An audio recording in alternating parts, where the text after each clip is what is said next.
tu sais, ça fait partie de mon reality check aussi, là, tu sais, de fait, hey man, là, T'as pogné le fond. je vis dans une, j'ai carrément pogné le fond, là, man. Je vis dans une maison de chambre, là, je m'en allais où, là? Puis consommer, j'aimais ça, jeune, puis je m'en rendais pas compte. Je pensais que je consommais parce que c'est normal. C'est normal. Pour moi, la consommation est normale. Dans ma famille, la consommation est normale. L'alcool, le weed, tu sais. Je sais que mes parents ont fait, pas aimé, mais tu sais, la consommation, ça fait partie. J'ai vu ça toute ma vie, là, tu sais. Mais tu me parlais aussi hier, puis je sais pas si ça te dérange d'aller là, puis au pire, on n'ira pas, Pas là, trop. mais que t'as fait aussi une grosse dépression. Ouais. Genre début... Après, à un moment donné, ouais, c'est ça. Moi, j'étais un gars de Longueuil, puis je suis déménagé à Montréal à 18 ou 19 ans. Parce que moi, je suis pas jeune, j'étais en appartement tout seul. Mes parents étaient de Longueuil aussi, puis à un moment donné, on a décidé de s'acheter une maison en campagne, puis j'ai décidé de pas les suivre. Fait que j'ai gardé l'appartement que j'avais avec mes parents, fait que déjà jeune. Puis suite à ma première blonde, ma première séparation, j'ai décidé de quitter le logement que j'avais avec j'avais pogné un coloc, moi, à l'époque. Puis tout ça, puis j'ai commencé à sortir avec la cousine de mon coloc, en tout cas. Puis lui, il est parti avec sa blonde, puis j'ai décidé de pas garder ce logement-là. Je me suis pogné un 1,5 à Montréal, dans Mercier, juste à côté de la place Versailles. Puis là, je suis tombé en dépression, mais je savais pas, j'ai 18 ans, man. Je sais pas c'est quoi une dépression. Moi, j'ai toujours été quelqu'un d'anxieux, mais j'ai toujours géré ça. Mais là, j'étais plus capable de sortir de chez nous. Je faisais des attaques de panique sans savoir c'était quoi des attaques de panique, puis tout ça. Puis là, ben, je suis tombé dans la consommation parce que c'était la seule façon que je me sentais bien. Je continuais à aller travailler. C'est ça, fait que maintenant, j'étais à job, j'étais correct, mais me rendre à job en métro, le métro, c'était une phobie le matin. Je capotais, puis je m'enfermais. Je finissais de travailler, je m'en allais chez nous, je m'enfermais, puis je consommais jusqu'à temps que je m'endorme. Je m'en levais le lendemain matin. Tu faisais quoi? C'est quoi tu consommais? De l'alcool, je fumais du weed, des fois une pelule par-ci, j'étais très alcool, très weed. Mais j'ai 18 ans, je suis enfermé chez nous. Je parle plus à personne à peu près, j'ai plus de char à cette époque-là. Tous mes chums sont sur la Rive-Sud. T'sais, je m'étais refait une gang de chums quand même, puis j'avais encore mes vieux chums, j'avais des nouveaux chums, mais tout le monde est sur la Rive-Sud. Moi, j'étais à Montréal, ma job est au centre-ville. J'essaie de me tenir un peu loin de tout ça.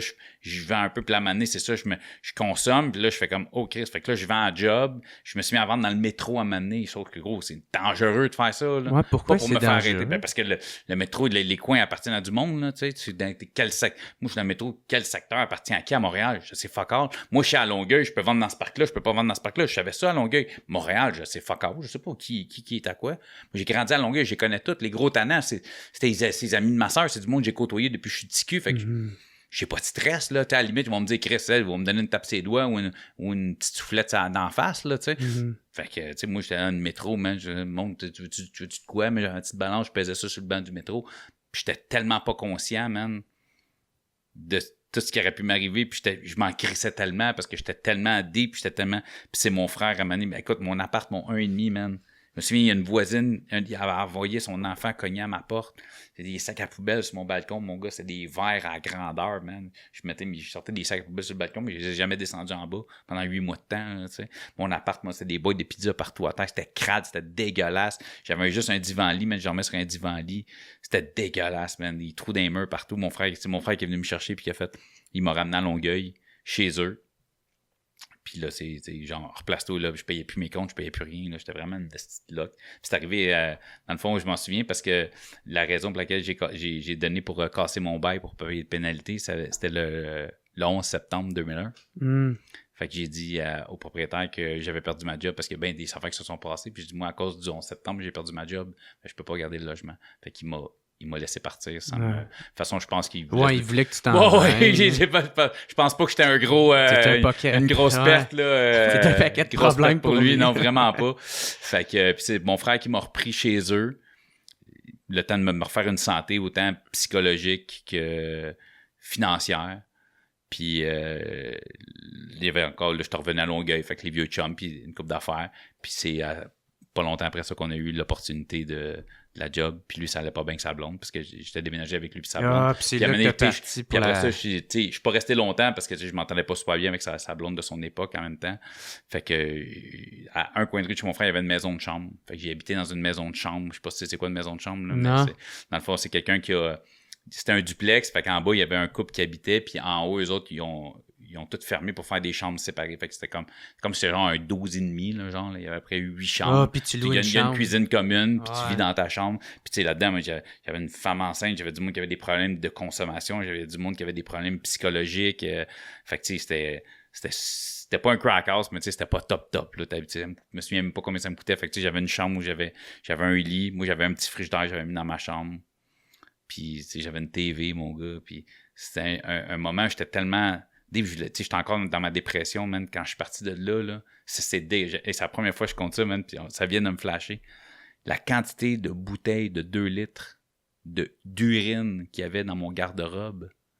Parce que je voulais pas sortir de ma chambre, je voulais pas croiser les autres. Ouais. Fait que tu pissais dans 2 litres. Je le fermais, puis je les mettais dans mon garde-robe. Quand je suis parti de là, je sais pas combien de bouteilles qu'il y avait, man. Ça sentait pas, heureusement, parce que j'ai fermé les bouteilles comme il faut. Parce que je voulais pas sortir, je voulais pas croiser le monde. Parce que je faisais des attaques de panique, puis je consommais, puis ça m'aidait pas. J'étais encore plus dans la paranoïa avec la consommation. Fait que c'était deep. Puis là, ça a tombé que je suis tombé par hasard sur mon ancien coloc, qui, tu sais, lui, dans le fond, j'étais coloc avec qui était le cousin de mon ex. Puis lui, à la fin de notre colocation, sa blonde était déménagée avec nous autres. Fait qu'on était 3 dans le logement. Puis je le croise par hasard, ça a rue. « Hey, what's up, man? Ça fait longtemps. » Il me dit « Hey, c'est drôle, mon beau-frère habitait chez nous, puis il vient de partir. C'était une chance, si tu veux. On a une chambre de libre. On a aimé ça avoir un coloc. Puis toi, on le sait, on a déjà été coloc avec toi. » Fait que là, j'ai quitté la maison de chambre. Comme c'était fou, man. J'ai quitté la maison de chambre. Je me suis en allé là. Je me suis acheté un char. C'est là que mon frère, on a commencé à travailler sur Rive-Nord, mais on habitait encore à Longueuil. Bon, on avait commencé la job sur Rive-Nord. Fait qu'on faisait Longueuil, Mirabel à tous les jours. Puis j'ai rencontré une fille de la Rive-Nord. Puis là, tout s'est enclenché. Puis c'est là que vraiment j'ai fait OK. Là, fait que il y a eu. Ça fait partie de mon reality check aussi, là, de fait, hey man. T'as pogné le fond. J'ai carrément pogné le fond, là, man. Je vis dans une maison de chambre, là, je m'en allais où, là? Puis consommer, j'aimais ça.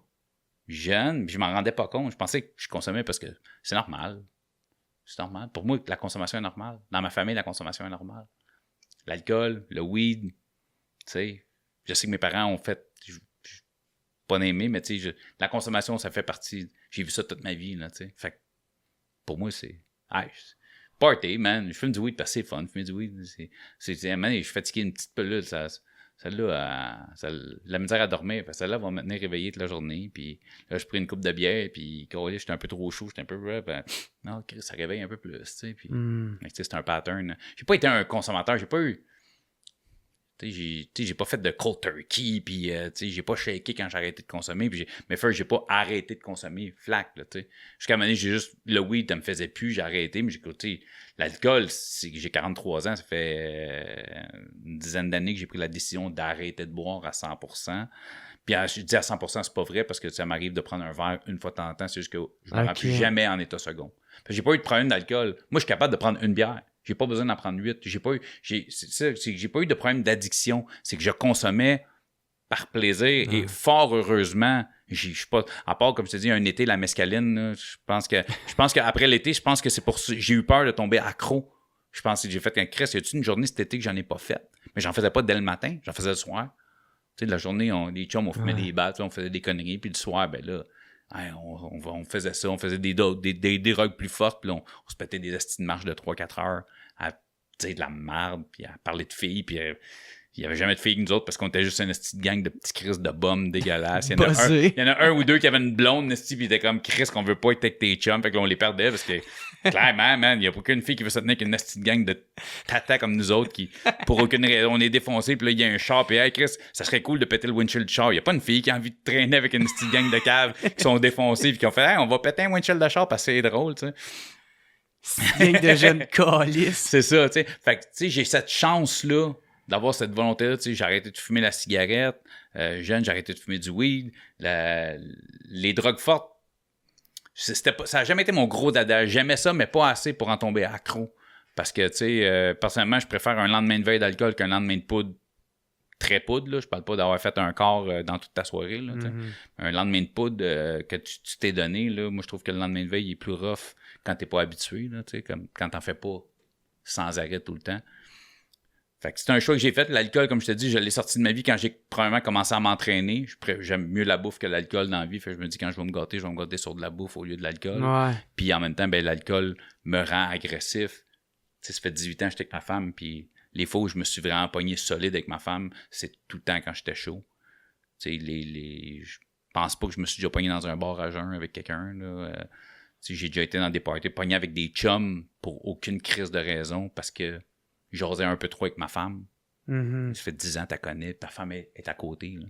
Et tu parles avec la mienne de comme tu fais tout le temps, parce que vous vous entendez juste bien, parce que ma femme, c'est une femme super brillante, puis elle est le fun à parler. Puis là, tout ça passe pas. Puis là, pourquoi ce soir-là, j'étais chaud? Puis, hey, ça va, mon chum? Décroche, tabarnak, là. T'en as une, là, occupe-toi de la tienne, tabarnak. Puis calme-toi, ça. Non, ouais, calme-toi, toi, calme-toi. Puis là, ça part, là. Ouais. Pourquoi, là? Pourquoi? Puis là, c'est quand, t'es encore ici, moi, tu vas voir, c'est ta crise de blonde. Pourquoi? Ouais. Fait que c'est ça. J'ai fait, hey, ben, gars, hein? Je pense qu'on va arrêter. J'apprécie que les gens m'apprécient. Fait que, mais tu sais, je suis capable d'aller au restaurant puis de me prendre une bonne pinte de blanche, il fait chaud avec un petit fond de jus d'orange, j'aime ça. Je vais en prendre une, je vais en prendre deux, je ne me rendrai pas en état second. Ouais. Jamais, plus jamais. L'extrait que tu viens de voir est une présentation de procafetière.ca. Procafetière, c'est qui? C'est simple, c'est eux autres les experts en café. Une entreprise familiale située à Varennes, au Québec. Ils s'occupent de tout ce qui a rapport avec le café.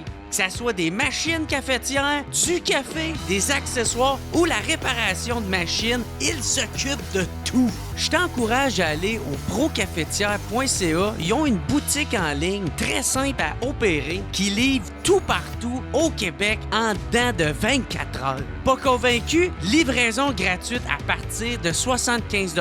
Perds plus ton temps puis va-t'en chez Procafetière parce que c'est eux autres les experts.